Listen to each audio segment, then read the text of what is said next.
Yeah, so Musana was something that had been stirring in me for a while, and it kind of came from my involvement in KidsMin. There were some staff members and some other volunteers that had gone to Musana, and so back in 2016, a Flatirons staff member came up to me and said, "Looks like you really enjoyed this kids ministry stuff. I think you should try going to Musana." God was pushing in my heart for something more.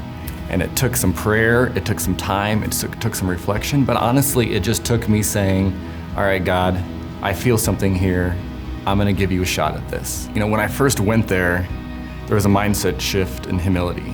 I went there thinking, I've done kids ministry at Flatirons.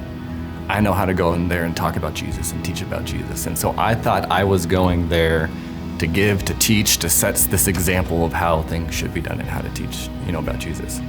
And I went there and I saw, holy crap, they're better at teaching about Jesus than I am.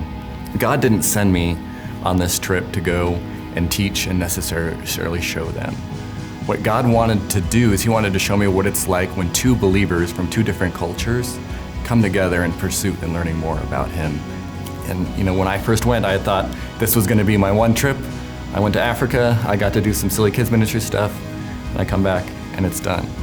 But through that one step, through taking that first step and trusting God, He now has created a change in my heart. So now I have this second level of, so now that you have that faith, what if you trust Jesus with more? What if you take that next step?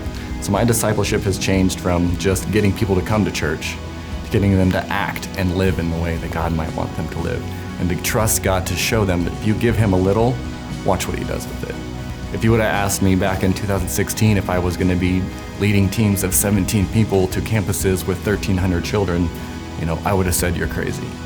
But He took that first step of bold faith to grow and water that seed, to grow that confidence in me, to grow that desire for that relationship and that shared pursuit of Jesus with another culture. And now I get the privilege of getting to lead teams to Musana.